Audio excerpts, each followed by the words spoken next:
Man, what good, y'all? It's your boy Chris. Welcome back to another brand new video, twin. Y'all see what we got going on, man. We have a real good one. And I actually really wanted to know what actually happened to them. Vevo. If y'all don't remember what Vevo was, man, y'all clicked the right video. If y'all don't know, or if y'all don't remember, this is the right video for y'all. But if y'all do, this is the right video. I ain't gonna even lie, I am real excited for this one. Not too long either, so hey, I'm gonna get right into this. I also want to let y'all know I did drop videos on my variety channel, and check out all my other channels too. Follow me on all my social medias. I've been active everywhere, bro. Like, we've been doing our thing, I ain't gonna lie, and y'all been doing y'all thing too, especially on the YouTube side. The family has been growing, and all the love, all the support that y'all been showing, I really do love y'all. Thank y'all, and I really do appreciate y'all. I mean that from the bottom of my heart. Like, y'all see this heart right here? I mean that from the bottom of my heart. You hear me? But enough of me yapping, enough of me talking.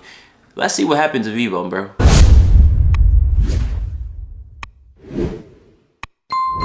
Just yesterday, every single musician had Vevo in their YouTube channel name, Vevo in the bottom left of their videos, and there were even YouTubers putting Vevo on their diss tracks because it made them look more official. But this has left people with a few questions like, what even is Vevo? Why was their name on every single YouTube video? And whatever happened to it? Well, it turns out that Vevo was a big scheme cooked up by the music industry that eventually failed. So to understand that, we gotta go back to Vevo's inception. Vevo was created back in 2008, when the music industry was recovering from quite a few problems. See, back in the day, music videos used to be aired on TV, on platforms like MTV, NBC, and more. This way, the producers and artists could get money directly from the networks and their advertisers. But then the internet came in and disrupted everything. CDs and records were being replaced by illegal file sharing services like Napster and LimeWire. Why would you buy something when you can just get it for free? So as you may know, this made the music industry not very profitable. Things like Spotify and iTunes were just coming out, so the industry hadn't really figured out how to make money.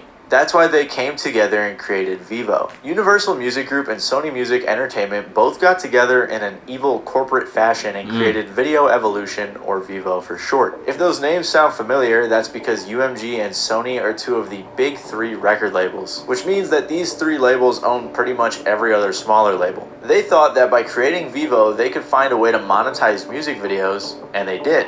What we're trying to do is quite simple, which is to provide a high quality, premium music and video experience to as many people as possible in as many places as possible. On any television, on any computer, on any phone, on any connected digital platform, we want to provide the highest quality, premium music and video experience. So we do that today with our partner YouTube. So about 70% of music videos worldwide are consumed and discovered and viewed through YouTube. So what Vevo does is provide that experience inside of YouTube with the world's largest music companies. The issue, though, was that YouTube was only monetizing like 3% of their videos at the time, while platforms like Hulu had ads on all of their stuff. But YouTube had been working with these record labels and wanted to keep music videos on their platform because that was one of their biggest sources of views. So YouTube and Vevo came to an agreement. Universal, and eventually some of the other labels I mentioned, would put their music videos on YouTube and Vevo would distribute them. Google hosted them on YouTube and Vevo's website as well. Vevo was also in charge of selling ads to advertisers. Most ads on YouTube videos, like the one you're watching right now, are sold programmatically, where advertisers bid on a certain type of customer demographic, like specifically targeting which country they're from or what age group they belong to. This is very common, I'm sure most of you understand that, but Vevo instead would sell specific slots to advertisers, which makes a bit more sense because you can imagine that appearing in front of a Drake video is likely going to get you more attention than throwing your ad on a Matty Balls video, for example. It's kind of like how advertisers kill to be in the Super Bowl. I'm sure they've had quite a few bidding wars over Taylor Swift's music videos, not because they're good, but because she gets a lot of views. Also, on long videos like interviews and things like that, they can sell slots for ads during the video as well. This way, Vevo is able to make quite a bit more money from YouTube ads than your everyday YouTuber. So with all of that sorted out, Vevo got like $300 million in investment money, and they were preparing to launch. They acquired So I was right. They did get that bag, cause 300 M's. Just give me my money. Hell Vivo yeah. got like $300 million in investment money, and they were preparing to launch. They acquired some other labels as distribution partners, furthering the music video monopoly, and then they were ready to launch. Vevo launched on December 8th of 2009. With 30,000 videos on their website from huge artists like Eminem, Lil Wayne, Michael Jackson, Lady Gaga, Kesha, Miley Cyrus, and many more. The website actually crashed on launch and in the first month got over 35 million views. Apparently they had already surpassed other websites like AOL Music, MySpace Music, MTV, Warner Music, and more. I was 7 when all of this was going down, so hearing about MySpace Music is new to me and pretty interesting. Regardless, Vevo was going crazy, launching in different markets internationally like European countries, Mexico, and more. They even got the other big 3 record label, Warner, to sign with them as a content distribution partner. And they were also distributing videos on MTV.com, which was a whole lot cooler back then. At this time, Vevo was getting most of its views, 80% to be exact, from YouTube. Because Vevo was a conglomerate of pretty much every big record label and small one, and they distributed these videos to YouTube, that's why every artist had their own Vevo page,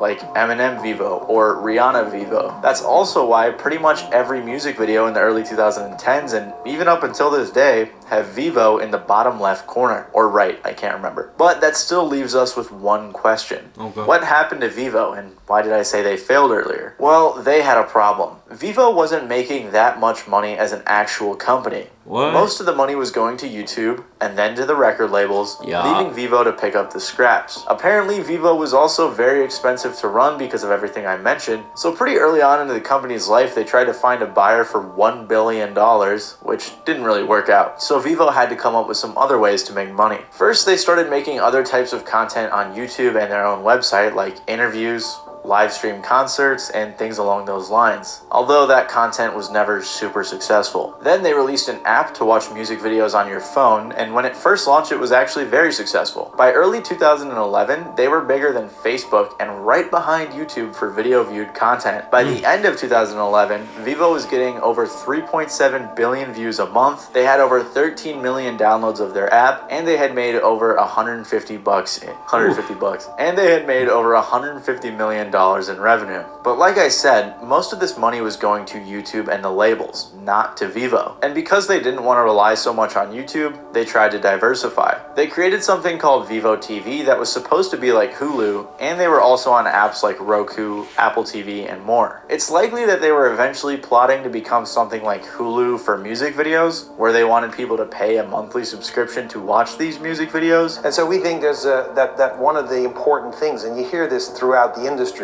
that the move towards subscription, a more premium product, that's something we're very interested in and very much, working towards.